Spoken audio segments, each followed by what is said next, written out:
الحمد لله نحمده ونستعينه ونستغفره ونؤمن به ونتوكل عليه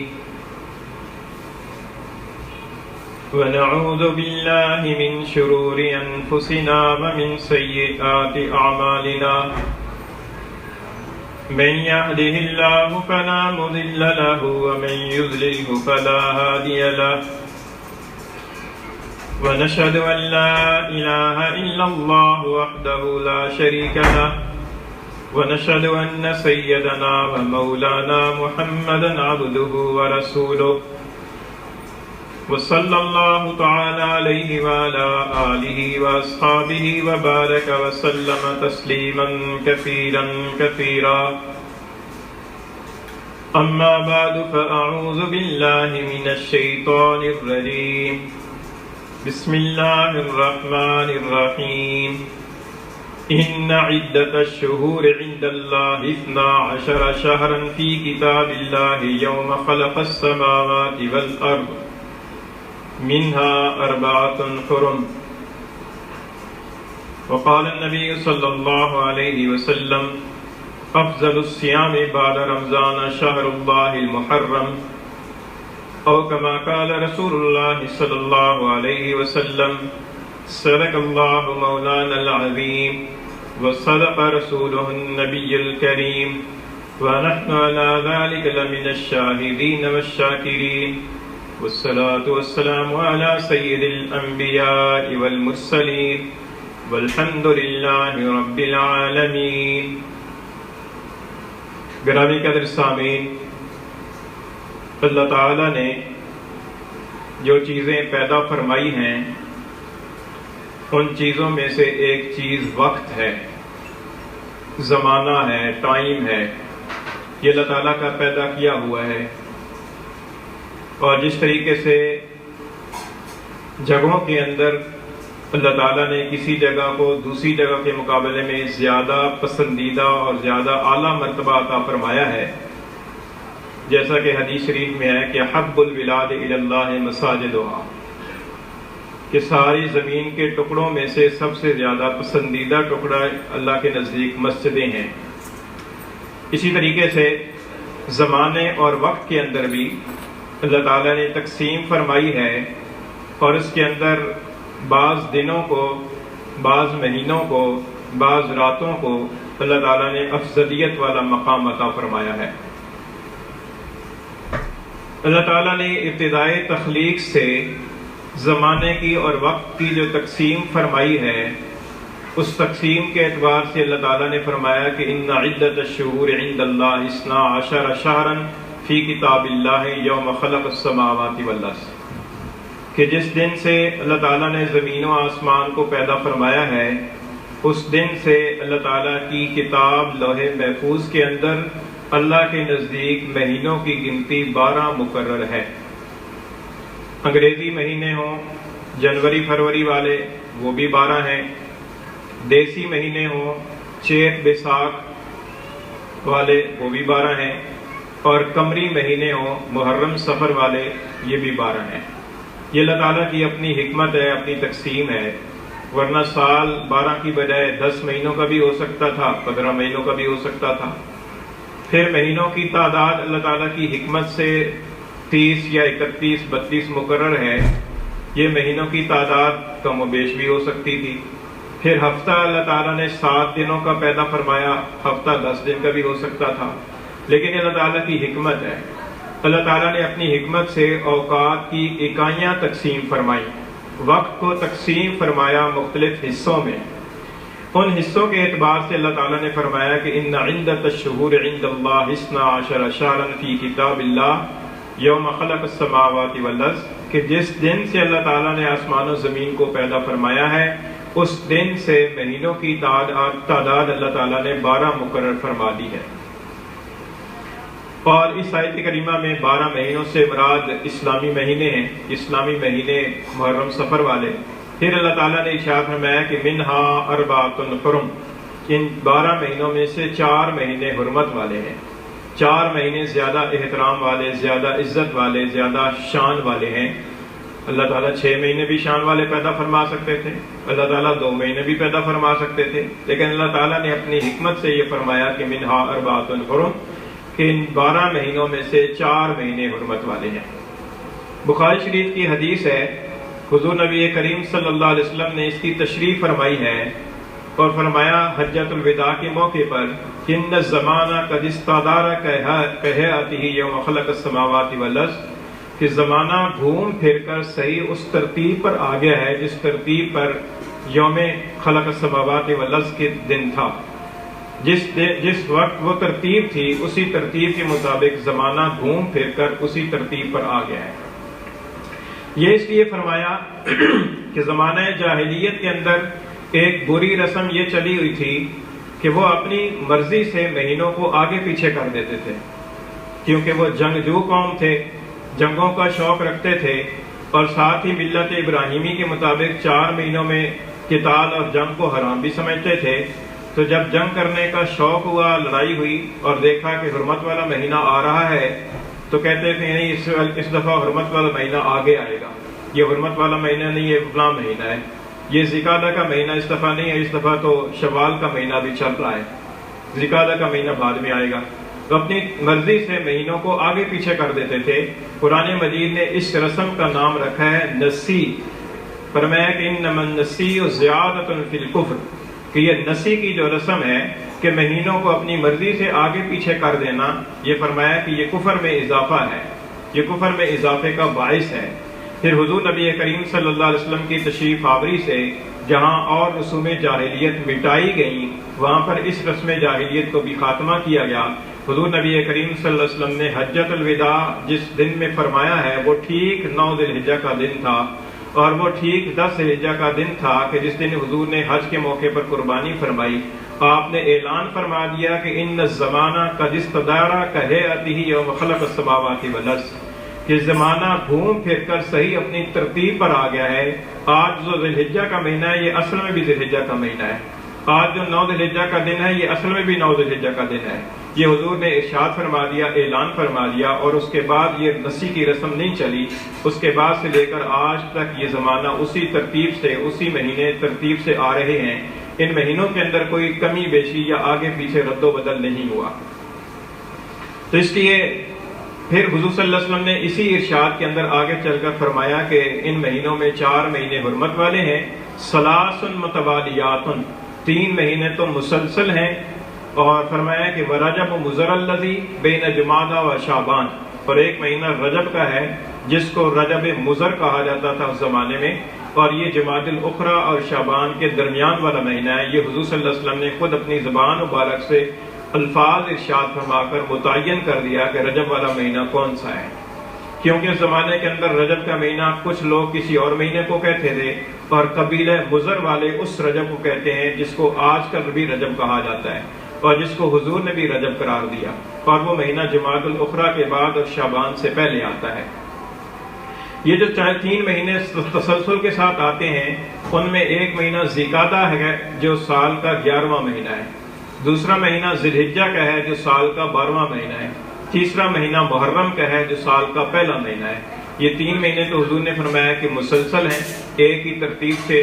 تسلسل کے ساتھ آتے ہیں، اور ایک مہینہ ان سے ہٹ کر ہے، وہ فرمایا کہ ورجب مضر الذی بین جمادی و شعبان، وہ رجب کا مہینہ ہے جو رجب مضر کہلاتا ہے، اور جو جمادی الاخری اور شعبان کے درمیان والا مہینہ ہے۔ تو گویا کہ حضور صلی اللہ علیہ وسلم نے ارشاد خداوندی کی تشریح فرما دی کہ اللہ تعالیٰ نے جو فرمایا کہ منہا اربعۃ حرم، کے ان 12 مہینوں میں سے 4 مہینے حرمت والے ہیں، تو یہ اجازت نہیں ہے کہ ہم اپنی مرضی سے کسی مہینے کو حرمت والا قرار دے دیں۔ ہم کہیں کہ نہیں شوال اور رمضان حرمت والا مہینہ ہے، ہم یہ کہیں کہ ربیع الاول مہینہ حرمت والا ہے، اپنی مرضی نہیں ہے۔ اللہ کے رسول نے اس کو متعین فرمایا ہے کہ یہ جو 4 مہینے حرمت والے ہیں یہ کون سے ہیں۔ ان میں 3 مہینے تو ذیقعدہ، ذی الحجہ، محرم مسلسل ہیں، اور ایک مہینہ رجب کا جو اسلامی سال کا 7واں مہینہ کہلاتا ہے۔ یہ 4 مہینے حرمت والے ہیں۔ اچھا، ان 4 مہینے جو حرمت والے ہیں تو ان کے حرمت والے ہونے کا مطلب کیا ہے؟ ان کے حرمت والے ہونے کا مطلب یہ ہے کہ ان مہینوں کے اندر اسلام کے ابتدائی دور کے اندر قتل و قتال اور جہاد کرنا منع تھا، لیکن بعد میں جہاد کرنے کی منع ہونے کا جو حکم تھا وہ منسوخ ہو گیا۔ جہاد کرنے کی اجازت مل گئی۔ اور حرمت کا ہونے والا دوسرا مطلب اس کا یہ ہے کہ حرمت والا مہینہ اس لیے ہے کہ ان مہینوں کے اندر اگر نیک کام کیا جائے تو باقی مہینوں کی بنسبت زیادہ ثواب اللہ تعالیٰ عطا فرماتے ہیں، اور ان مہینوں کے اندر اگر کوئی آدمی گناہ سے بچے تو اس سے باقی مہینوں کے اندر بھی گناہ سے بچنے کی توفیق ہوتی ہے، اور ان مہینوں کے اندر اگر کوئی آدمی گناہ کا کام کرے تو اس سے باقی مہینوں کے اندر گناہ کے کام کرنے کی بنسبت زیادہ گناہ ہوتا ہے۔ یہ اس مہینے کے حرمت والے مہینے کا مطلب ہے۔ یہ ایسی ہے کہ جیسے ایک جھوٹ بولنا، گلی میں کھڑے ہو کر جھوٹ بولنا ہے وہ بھی حرام ہے، لیکن مسجد میں جھوٹ بولنے کا گناہ زیادہ ہوگا، اور مسجد حرام کے اندر جھوٹ بولنے کا گناہ اس سے بھی زیادہ ہوگا۔ یہ مکان کی حرمت کا تقدس ہے۔ اسی طریقے سے زمانے کی حرمت کا تقدس یہ ہے کہ محرم کے مہینے میں، حرمت والے مہینے کے اندر اگر کوئی آدمی گناہ کرے گا اسے باقی مہینوں کے اندر گناہ کرنے کے بنسبت زیادہ گناہ ہوگا۔ یہ حرمت والے مہینے ہونے کا جو مطلب ہے، یہ دوسرا مطلب یہ ابھی بھی باقی ہے۔ تو اس اعتبار سے یہ جو محرم کا مہینہ ہے یہ بھی ان حرمت والے 4 مہینوں میں سے ایک مہینہ ہے، اور اس مہینے کی شان یہ ہے کہ حضور اقدس صلی اللہ علیہ وسلم نے فرمایا کہ افضل الصیام بعد رمضان شہر اللہ المحرم، فرمایا کہ روزوں کے اندر رمضان کے روزوں کے بعد زیادہ فضیلت والا جو روزہ ہے وہ محرم کے مہینے کا روزہ ہے، اور اس کو اللہ کے رسول نے شہر اللہ فرمایا۔ یہ اللہ کا مہینہ ہے، مہینے تو سارے اللہ کے ہیں، لیکن نسبت کی وجہ سے اس کے اندر احترام پیدا ہو گیا۔ جیسے کہا جاتا ہے نا کہ بیت اللہ اللہ کا گھر، اس کا یہ مطلب تو نہیں ہے کہ اللہ تعالیٰ وہاں رہتے ہیں، بلکہ وہ اس کے اعزاز، اس کی عزت افزائی اور اس کا شرف بتانے کے لیے کہا جاتا ہے کہ یہ اللہ کا گھر ہے۔ مسجدوں کو بھی اللہ کا گھر اسی وجہ سے کہا جاتا ہے۔ اور جیسے اللہ تعالیٰ نے حضرت صالح علیہ السلام کی اونٹنی کو فرمایا کہ ناقۃ اللہ، یہ اللہ کی اونٹنی ہے۔ اونٹنیاں ساری اللہ کی پیدا کی ہوئی ہیں، کون سی اونٹنی ایسی ہے کہ جس کو کسی انسان نے پیدا کیا ہو؟ اللہ ہی نے پیدا کیا ہے، لیکن اس اونٹنی کا اعزاز بتانے کے لیے، اس کا شرف بتانے کے لیے اللہ تعالیٰ نے اس کو اپنی طرف منسوب کیا کہ ناقۃ اللہ۔ اسی طریقے سے مہینے سارے اللہ کے بنائے ہوئے ہیں، لیکن محرم کے مہینے کا مقام اور عظمت بتانے کے لیے حضور اقدس صلی اللہ علیہ وسلم نے اس کو اللہ کی طرف منسوب کیا، شہر اللہ المحرم۔ اللہ کے مہینے محرم کے جو روزے ہیں یہ رمضان کے بعد باقی تمام نفلی روزوں کے اندر سب سے زیادہ افضل روزے ہیں۔ اچھا، اس کے اندر 10ویں محرم کی تخصیص نہیں ہے، بلکہ محرم کی کسی بھی تاریخ میں روزہ رکھا جائے گا وہ افضل روزہ کہلائے گا، اس لیے کہ اللہ کے رسول نے 10ویں محرم کا ذکر نہیں فرمایا، بلکہ یہ فرمایا کہ شہر اللہ المحرم، اللہ کے مہینے محرم کے روزے ہیں۔ 5 محرم کو روزہ رکھ لیں، 8 محرم کو رکھ لیں، 10 محرم کو رکھ لیں، 11 کو رکھ لیں، 12 کو رکھ لیں، 30 کو رکھ لیں، 28 کو رکھ لیں۔ محرم کے مہینے کے دن میں جو بھی روزہ رکھا جائے گا وہ روزہ اللہ کے رسول نے فرمایا کہ رمضان کے بعد سب سے افضل روزہ وہ ہے۔ اچھا، اس محرم کے مہینے کے اندر ہی چونکہ عاشورہ کا دن بھی واقع ہے، جس کو 10ویں محرم کہا جاتا ہے، احادیث کے اندر اس کو یوم عاشورہ کہا گیا ہے۔ تو جس طریقے سے مہینوں کے اندر افضلیت اور حرمت کا جو تصور ہے یہ ہمارا خود ساختہ نہیں ہے، ہماری عقل و فہم کے اوپر نہیں چھوڑا گیا، بلکہ اس کے پیچھے وحی کی تعلیم ہے، اور اس کے پیچھے اللہ رب العزت کا کلام ہے، اللہ کے رسول کا ارشاد ہے، جس سے ہمیں یہ پتہ چلتا ہے کہ فلاں فلاں مہینے جو ہے نا وہ باقی مہینوں کے مقابلے میں زیادہ عزت والے، زیادہ احترام والے ہیں۔ اسی طریقے سے اس محرم کے مہینے کے اندر ایک دن ایسا ہے کہ جس دن کی عظمت اور فضیلت احادیث کے اندر باقی دنوں کے مقابلے میں زیادہ بتائی گئی ہے، اور وہ دن ہے 10 محرم کا دن، جو ہمارے ہاں سے کل انشاءاللہ واقع ہوگا۔ اس کو عاشورہ کہا جاتا ہے۔ عاشورہ کا جو لفظ ہے یہ عشر سے نکلا ہے، عین شین را، اور عشر کا معنی 10 ہوتا ہے اور عاشورہ کا معنی ہوتا ہے 10واں۔ تو چونکہ یہ مہینے کا 10واں دن ہے اسی لیے اس کو عربی زبان کے اندر عاشورہ کہا جاتا ہے۔ احادیث کے اندر بھی اس کو یوم عاشورہ کہا گیا ہے۔ ایک حدیث میں آتا ہے، مسلم شریف کی حدیث ہے، حضور اقدس صلی اللہ علیہ وسلم نے فرمایا کہ صیام یوم عاشورہ احتسب علی اللہ ان یکفر السنۃ التی قبلہ، کہ یہ جو یوم عاشورہ کا روزہ ہے، 10 محرم کا روزہ ہے، اس کے بارے میں مجھے اللہ رب العزت کی رحمت سے امید ہے کہ اللہ تعالیٰ اس ایک روزے کی برکت سے گزشتہ 1 سال کے گناہ کو معاف فرما دے گا۔ تو 1 سال گزشتہ کے جو گناہ صغیرہ گناہ ہیں، وہ صغیرہ گناہ رسول اللہ نے فرمایا کہ اس ایک دن کے روزے کی برکت سے اللہ تعالیٰ معاف فرما دیں گے۔ اس سے یہ معلوم ہوتا ہے کہ اس دن کے اندر روزہ رکھنے کی محرم کے باقی دنوں میں روزہ رکھنے کے مقابلے میں زیادہ فضیلت ہے۔ محرم کے سارے مہینے کے اندر کسی دن بھی روزہ رکھ لیں، حضور نے فرمایا کہ رمضان کے بعد سب سے افضل روزہ محرم کا روزہ ہے، لیکن 10 محرم کے جو روزے کی فضیلت ہے وہ باقی دنوں کے مقابلے میں بھی زیادہ ہے، کیونکہ اس کے بارے میں حضور اقدس صلی اللہ علیہ وسلم نے صاف طور پر متعین کر کے فرمایا کہ 10ویں محرم کے روزے کے بارے میں مجھے اللہ کی رحمت سے امید ہے کہ اللہ تعالیٰ گزشتہ 1 سال کے گناہوں کا کفارہ فرما دیں گے، گزشتہ 1 سال کے گناہ معاف فرما دیں گے۔ تو اس لیے 10 محرم کے روزے کی فضیلت ثابت ہوئی۔ اور حضور اقدس صلی اللہ علیہ وسلم، حضرت ابن عباس فرماتے ہیں کہ حضور اقدس صلی اللہ علیہ وسلم جب ہجرت فرما کر مدینہ منورہ تشریف لائے ہیں تو دیکھا کہ مدینہ کے جو یہود قبائل ہیں وہ بھی 10 محرم کو روزہ رکھتے ہیں، اور اس سے پہلے ہجرت سے پہلے مکہ مکرمہ کے اندر چونکہ ابھی تک رمضان کے روزے فرض نہیں ہوئے تھے تو حضور اقدس صلی اللہ علیہ وسلم کی تعلیم کے مطابق مسلمانوں پر 10 محرم کا روزہ رکھنا فرض تھا، اور 10 محرم کا روزہ فرض کے طور پر مسلمان رکھا کرتے تھے۔ جب ہجرت فرما کر مدینہ شریف تشریف لائے تو سن 2 ہجری کے اندر رمضان کے روزوں کی فرضیت کا حکم نازل ہوا۔ پھر حضور نے ارشاد فرمایا کہ اب رمضان کے روزے فرض ہو گئے ہیں اور 10ویں محرم کے روزے کی فرضیت اب منسوخ ہو گئی ہے، اب تمہاری مرضی ہو تو 10 محرم کو روزہ رکھ لو، نہ جی چاہے تو 10 محرم کو روزہ نہ رکھو، یہ مستحب قرار دے دیا۔ اب 10 محرم کو روزہ رکھنا فرض نہیں ہے،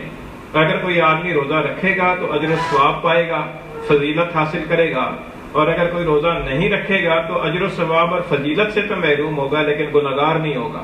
فرض کا تارک نہیں ہوگا، کیونکہ فرضیت اس کی کینسل ہو گئی، منسوخ ہو گئی۔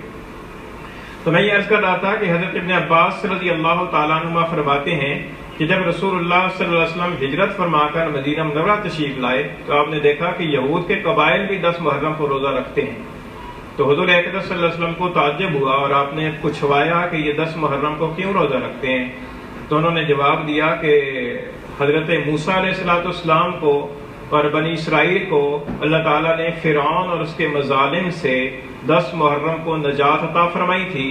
اور فرعون اور اس کی قوم کو اور اس کے لاؤ لشکر کو اللہ تعالیٰ نے 10 محرم کو دریا کے اندر غرق کیا تھا۔ حضرت موسیٰ علیہ السلام نے اس نعمت کے شکرانے کے طور پر 10 محرم کو روزہ رکھا، اور بنی اسرائیل والوں کو بھی ظاہر تعلیم دی ہوگی۔ تو فرمایا کہ وہی سلسلہ ہمارے آباء و اجداد سے چلا آ رہا ہے، اور ہم اسی پیروی کے اندر، ہم اسی اتباع کے اندر 10 محرم کو روزہ رکھتے ہیں۔ حضور اقدس صلی اللہ علیہ وسلم نے یہ جواب سن کر ارشاد فرمایا کہ حضرت موسیٰ علیہ السلام کے ساتھ تو تمہاری بنسبت ہمارا تعلق زیادہ ہے، کیونکہ اب تم حضرت موسیٰ علیہ السلام کی تعلیمات پر پوری طریقے سے کاربند نہیں ہو۔ حضرت موسیٰ علیہ السلام کی تعلیم تو یہ بھی تھی کہ آخری پیغمبر آئیں گے تو ان پر ایمان لانا ہے، اور تم ایمان نہیں لائے، تو ہمارا تعلق حضرت موسیٰ علیہ السلام سے زیادہ ہے۔ لہذا حضور اقدس صلی اللہ علیہ وسلم نے صحابہ کے اندر اعلان فرمایا کہ تم 10 محرم کو روزہ رکھو، اور پھر بعض صحابہ نے اشکال عرض کیا کہ اللہ کے رسول 10 محرم کو یہودی بھی روزہ رکھتے ہیں، تو ہم اگر روزہ رکھیں گے تو ان کے ساتھ مشابہت ہو جائے گی۔ تو حضور اقدس صلی اللہ علیہ وسلم نے فرمایا کہ آئندہ سال اگر زندہ رہا تو 9ویں محرم کا بھی روزہ رکھوں گا، لیکن اگلے سال کا محرم آنے سے پہلے ربیع الاول کے اندر حضور صلی اللہ علیہ وسلم کا وصال ہو گیا، آپ دنیا سے پردہ فرما گئے، لیکن امت کو تعلیم دے گئے کہ یہود کی مشابہت سے بچتے ہوئے 10 محرم کے روزے کی فضیلت کو حاصل کرنے کا طریقہ یہ ہے کہ 10 محرم کے ساتھ 9ویں کا بھی روزہ رکھ لیا جائے، اور اگر کوئی 9ویں کو روزہ نہ رکھ سکے تو 10 محرم کے ساتھ 11ویں کا ملا کر رکھ لے، تو یہود کی مخالفت بھی ہو جائے گی اور 10ویں محرم کے روزے کی فضیلت بھی حاصل ہو جائے گی۔ یہیں سے یہ بھی معلوم کر لیا جائے، اندازہ لگا لیں کہ یہود کی اور نصارہ کی مشابہت کرنا کتنا حساس مسئلہ سمجھا جاتا تھا اس زمانے کے اندر، اور آج کل ہم یہود و نصارہ کی تقلید اور ان کی نقل اتارنے کے اندر فخر محسوس کرتے ہیں۔ یہ بڑے افسوس کا مقام ہے، کیونکہ ہماری جو امت مسلمہ ہے، یہ امت مسلمہ تو اللہ تعالیٰ نے قائد بنا کر بھیجی ہے۔ فرمایا کہ کنتم خیر امت اخرجت للناس، تم بہترین امت ہو، تم لوگوں کے لیے نکالے گئے ہو، تمہیں دیکھ کر لوگ تمہیں رول ماڈل سمجھ کر تمہیں تقلید کریں، تمہاری اتباع کریں، اور ہمارا حال یہ ہے کہ ہم خود ہی ان کے پیچھے پیچھے چلے جا رہے ہیں۔ جس چیز کو وہ پسند کرتے ہیں وہ ہمیں پسند ہوتی ہے،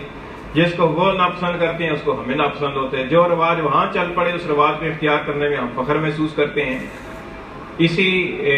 چیز کو بیان کرنے کے لیے ایک بزرگ نے بیان فرمایا اور اس بیان کا عنوان تھا یہودیت پسند مسلمان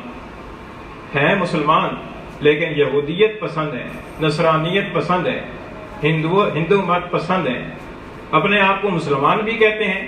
لیکن یہود و نصارہ کی نقالی کر کے فخر بھی محسوس کرتے ہیں، اور یہود و نصارہ کی جو چیزیں ہیں اور ان کی جو رسمیں ہیں ان کو اختیار کر کے اور ان کو دیکھ کر اور ان کو پسند کرنا شروع کر دیتے ہیں۔ دل سے پسندیدگی کا اظہار ان رسموں کے ساتھ ہے اور اوپر سے اظہار اسلام کا بھی کرتے ہیں، تو یہ یہودیت پسند مسلمان ہو گئے ہیں۔ تو مسلمان کافر تو نہیں ہے لیکن یہودیت پسند ہے، حالانکہ یہ بڑے افسوس کی چیز ہے۔ ہمیں یہودیت پسند کے بجائے سنت پسند مسلمان ہونا چاہیے، حضور اقدس صلی اللہ علیہ وسلم کا طریقہ ہمیں پسند ہونا چاہیے، صحابہ کرام کا طریقہ ہمیں پسند ہونا چاہیے، صحابیت پسند مسلمان ہونا چاہیے،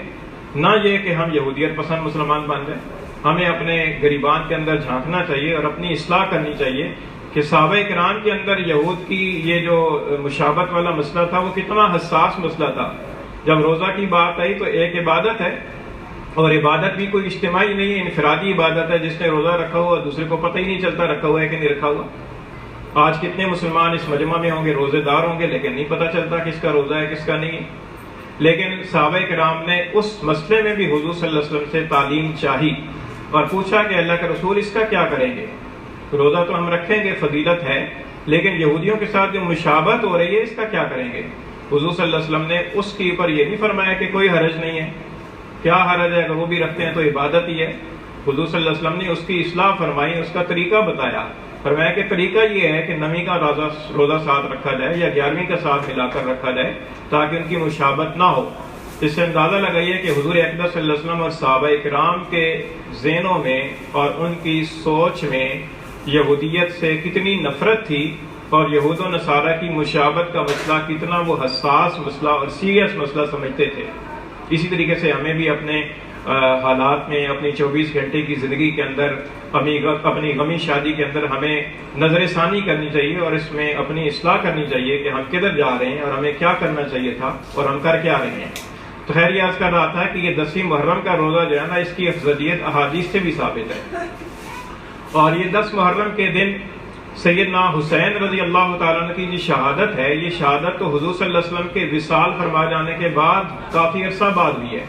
یعنی آپ دیکھیے کہ سیدنا ابوبکر صدیق کا زمانہ گزر گیا، سیدنا عمر فاروق اعظم کی زمانہ خلافت گزر گیا، سیدنا عثمان غنی رضی اللہ عنہ کے زمانہ خلافت گزر گیا، سیدنا علی مرتضیٰ کا زمانہ خلافت گزر گیا، یہاں تک کہ حضرت امیر معاویہ رضی اللہ عنہ کی خلافت کا زمانہ گزر گیا۔ اس کے بعد جا کر حضرت حسین رضی اللہ عنہ کی شہادت کا واقعہ پیش آیا۔ تو اس دن کی جو عظمت اور فضیلت ہے یہ پہلے سے چلی آ رہی ہے۔ ہاں، سیدنا حضرت حسین رضی اللہ تعالیٰ عنہ کی شہادت اس دن میں ہونے کی وجہ سے آپ کی شہادت دو بالا ہو گئی، آپ کی شہادت کی فضیلت بڑھ گئی۔